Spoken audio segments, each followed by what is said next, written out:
Assalamualaikum warahmatullahi wabarakatuh.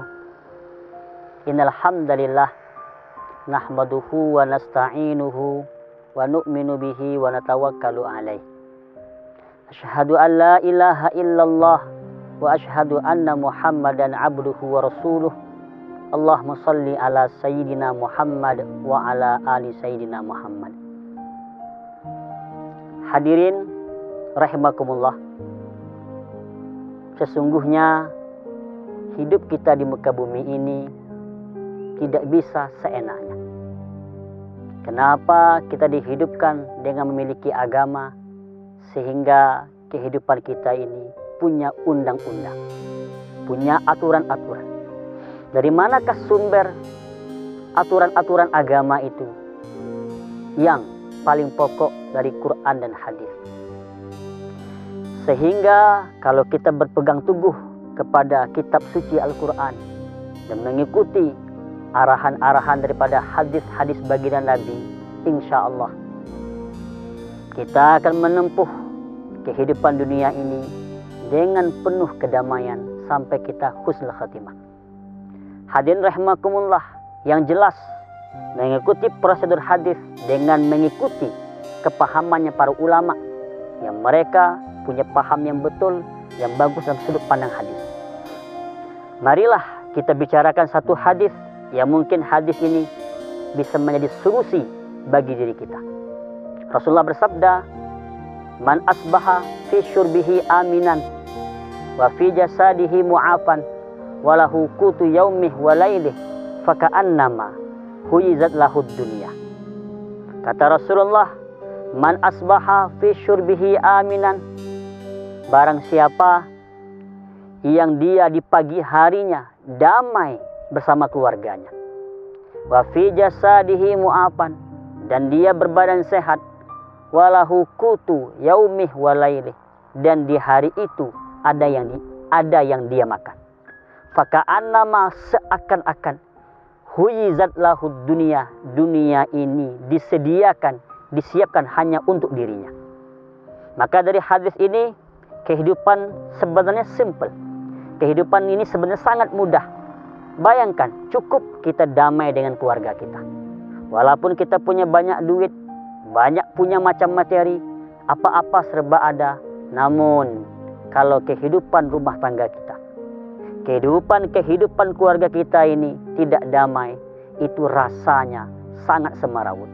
Maka kata para ulama, kalau kalian ingin tahu nerakanya dunia, itulah rumah tangga yang tidak sakinah mawaddah warahmah. Hadirin rahimakumullah, ternyata damai dengan rumah tangga, damai dengan seluruh keluarga, ini adalah kunci solusi bahagia di muka bumi ini. Yang kedua adalah berbadan sehat.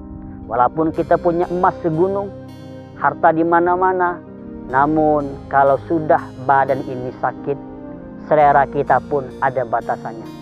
Nikmat-nikmat sudah tidak terasa lagi. Untuk apa duit yang banyak kalau badan kita sakit? Ternyata sehat itu adalah mahal. Jadi damai dengan keluarga kita, sehat badan kita, ini adalah nikmat yang perlu kita syukuri. Dan yang ketiga, ada yang dimakan di hari itu.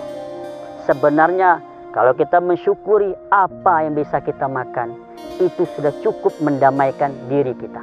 Namun gara-gara perkara makan inilah orang-orang menimbulkan hutang yang banyak. Gara-gara perkara sesuap inilah orang-orang itu mencari sesuatu yang bukan hak dia. Yang diharam dia halalkan.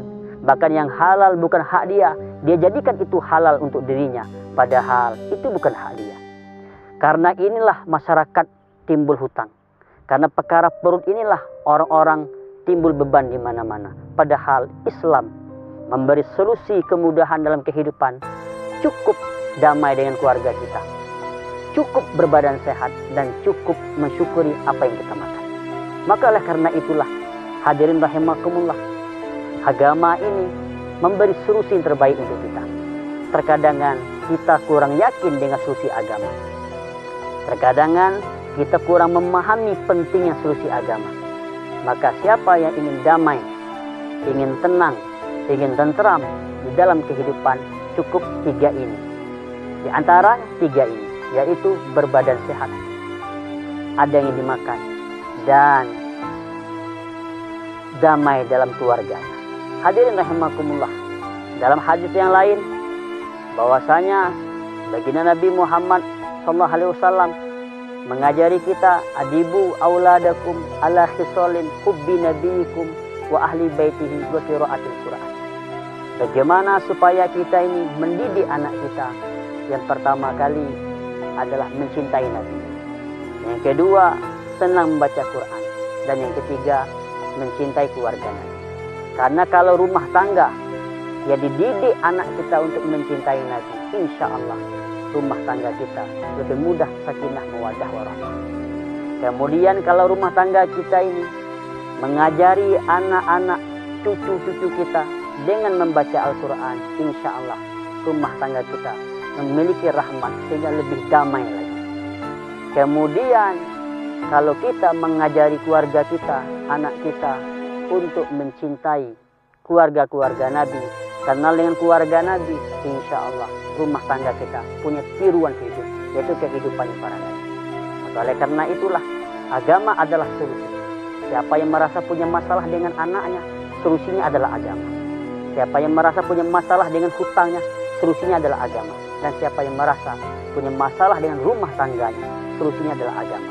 Oleh karena itu, bulan Ramadan yang mulia ini kesempatan bagi kita untuk mendekatkan diri kepada Allah dengan memperdalam agama kita, dengan lebih banyak mengetahui ilmu agama kita, memperkuat ibadah kita, karena agamalah jawaban dari semua permasalahan dunia yang sementara ini, akhirat yang selama-lamanya. Hadirin rahimakumullah, jangan pernah kita tinggalkan agama kita ini. Di antara tidak meninggalkan agama adalah selalu menekuni perintah Allah dan belajar meninggalkan seluruh larangan Allah. Mudah-mudahan Ramadan yang mulia ini menjadikan kita insan yang taat kepada Allah, semampunya kita beribadah kepada Allah, dan semuanya kita niatkan menjauhkan, meninggalkan daripada larangan-larangan Allah Subhanahu wa taala. Sekian, lebih kurang mohon maaf. Sekian, terima kasih. Assalamualaikum warahmatullahi wabarakatuh.